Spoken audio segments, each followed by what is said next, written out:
it's a bit of an update. I enjoyed the story so much yesterday. I specifically went and looked because I knew this was going to happen, bro. I knew it was going to happen. Remember that report from I think it was New York Post, talking about how, first of all, folks were in the FBI behind Kash Patel's back were calling him like the Make-A-Wish director. But also on top of that, there was a whole 115-page report talking about how much he sucks. And boy, he can't take that because he sucks. Yeah, look, anonymous sources always lie, results don't. I'll get to the results in a second. These anonymous sources were individuals from the Comey Ray era that weaponized the Department of Justice and cratered the public trust in the FBI to something that was at levels that has never been seen. 35% public trust in the FBI when we came in 10 months ago. And now we're to believe that these anonymous sources are the ones accusing this FBI, the most successful in history, of being rudderless? How would we have found 6,000 children and identified them? That's up 22% from last year alone. We have taken down criminal networks and those that wish to do harm to our children. We have arrested in the 764 category, the nihilist violence extremist network, a 590% increase on those who wish to prey on our children. Those are just some examples, and I haven't even gotten to the monumental success on fentanyl, where we shut off precursors from China and have seized enough fentanyl, 22% increase this year alone, enough to kill 127 million Americans. We're crushing violent crime. We're defending the homeland. When Dan and I got here, it was a rudderless ship. We jettisoned those like these anonymous sources in this reporting, and all they have to talk about is anonymous sources and jackets and leather patches. They can have that all day long. The mission of this FBI is to serve the American people, and we are doing it at a level that has never been done before because of the leadership we have here. Oh, Cash, he's pissed. He's feeling the pressure. There's also the reports that Donald Trump is looking to fire his dumb ass. So on top of that, and then when it comes to what he is referring to, in case you guys missed what I mentioned yesterday, I'm just going to give you a little snippet because I thought it was pretty fun. This point from the New York Post, when they point that he's first off facing this criticism from his alliance of active duty and retired agents and analysts after the White House denied these media reports that they're going to fire him, right?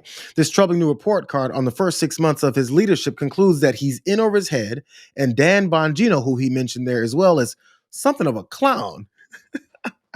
So, of course, he called up Laura Ingraham and he goes, I got to go yell about this, man. I got to go yell about how me and Dan Bongino are not a couple of clowns, and neither one of us are in over our heads, and neither one of us is helping trying to cover up this whole Epstein file situation. This is the guy who's not a clown.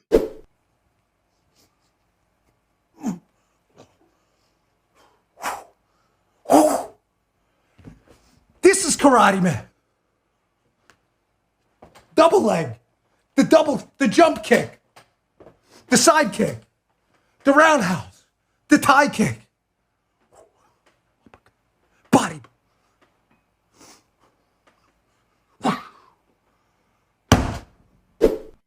Assistant Deputy Director of the FBI. But I want to remind you guys of why Kash Patel was so upset about. He saw in the back and he mentioned, and they're mad about jackets and patches. And all they have to talk about is anonymous sources and jackets and leather patches. They can have that all day long. I'm going to start calling Kash Patel patches. These agents in the Salt Lake City field office were busy working on the Kirk case, and they had to stop and ask around to find an FBI raid jacket, a medium-sized one that would fit patches. When a jacket belonging to a female agent was delivered to Patel on the plane, he complained that 2 areas of the upper sleeves didn't have Velcro patches attached. Patel would not leave that plane until he had those 2 patches to cover those areas. So members of the FBI SWAT team took patches off of their uniforms and ran patches over to patches at the airport. And then when they were attached to the loaner FBI jacket, then Patel disembarked from the plane, stopped crying, stopped holding his breath, and the blueness in his face finally relieved because he was mad. And he was throwing tantrums. He even kicked the back of a chair on the plane. He was like, why don't you guys give me my patches? That's why he's so upset. That's why he went on Laura Ingram's show and started complaining. Here he is trying to explain away more of the things that were revealed about all of his nefarious activities. I've also used the airplane less than my prior 2 predecessors. And yes, I'm entitled to a personal life just like my other agency had counterparts with their partners. So do I support my girlfriend? Absolutely. And do I take trips with her? Absolutely. But when they're talking about raid jackets and Velcro and FBI plane use, they are not talking about the facts because they know this FBI is succeeding in ways prior leadership failed. And those cronies will always stick together and, of course, band together with their enemies to come in and attack us. And our mission here is to protect the American people. If you don't think this guy was crossing his arms and kicking around and feeling and angry on an airplane, waiting for his jackets with the patches to come, after hearing him bitch and complain and whine on TV trying to deny all that stuff, you haven't been paying attention. Matter of fact, he didn't even deny it. Did you understand? He never said, I didn't ask for a jacket with patches on it before I would get off the plane. He never said that. What he said was, I don't like all these anonymous sources that are come talking about. So they can keep talking about patches and jackets while we're talking about all the work we're doing. That's not denying what it is that we read. He also didn't deny misusing airplanes and funds and flying around to see his girlfriend perform. All he did was say, I get to do that stuff. And he crossed his arms and tried to hold his breath again until Laura Ingraham asked the next question. So really last thing here on Kash Patel. This is the continuation of my checking in and seeing what it is that Patel is up to. This was also what I mentioned yesterday, and I was waiting for the action behind it. A criminal case against director Comey was recently dismissed. What is your reaction to that? Well, because it's pending in terms of appellate status and what we are going to do for the next steps, the judicial process can make whatever determination it wants, but we, the FBI, and our partners at the DOJ have numerous options to proceed, and we're executing on all those options. So we're not done. Any detail available? I would say stay tuned for right after Thanksgiving, and you'll see multiple responses, in my opinion. Just yesterday, I asked Patches Patel, I said, so when is the action going to come? It's after Thanksgiving. What are you talking about? Are you actually going to try and re-indict James Comey and Letitia James? I didn't think he was going to do it. But you know what?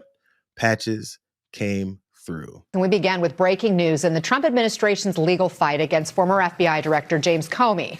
A source familiar with the matter tells MS Now the Justice Department is moving quickly to secure a new indictment against Comey, just a week after a federal judge dismissed the criminal case against him, finding that the prosecutor tapped by President Trump to oversee the case was illegally appointed. We know that person that was illegally appointed was Lindsay Halligan. And the reason that she was illegally appointed is because the guy who actually would have known what he's doing, who was appointed originally in that particular office in Virginia, said, no, I don't think I'm going to do that. So this is the next step. Lindsay Halligan failed because she's clueless and, again, was illegally appointed. And so now who else can you possibly find to carry out this next level? Again, after the statute of limitations has also passed, who's crazy enough and yet stupid enough and have maybe put their career on the line, maybe it's already over, to come and take this job? And remember, no career prosecutor in the Eastern District was willing to work on either of those cases. They brought in prosecutors from outside, one from Missouri, another from North Carolina, and those prosecutors remain working on those cases, and they are the ones that could bring the cases before new grand juries. That's a risky move, obviously, because grand jury could decline to indict the case, which would be another embarrassment for the Justice Department. So remind us then who the prosecutors are exactly that were brought in from the outside that could be the ones to push forward with seeking an indictment. Yeah, well, one is Tyler Lemons from North Carolina, and another, the man from Missouri, I'm forgetting his name at the moment, but he was working on civil cases at the Department of Justice before he was assigned to this case. So they really had to sort of search high and low to find people around the country who were willing to come and put their names on these controversial cases that a lot of legal experts believe really have no merit or are very thin on the evidence. It's still the same case. It's just these two guys, one of which this analyst from MS Now couldn't even remember his damn name. That's how insignificant these two guys are. That's how much of a fail that they're walking into. You saw how happy Patches Patel was when he was talking about, stay tuned. We'll see what's upcoming next. There's an audience of one that they're always talking to. All they need to excite is Donald Trump to think, yo, we're doing more illegal activity. I'm on board, bro. Can someone kiss my ass in between these two moments? Because I can't wait. All I need is ass kissing and illegal activity.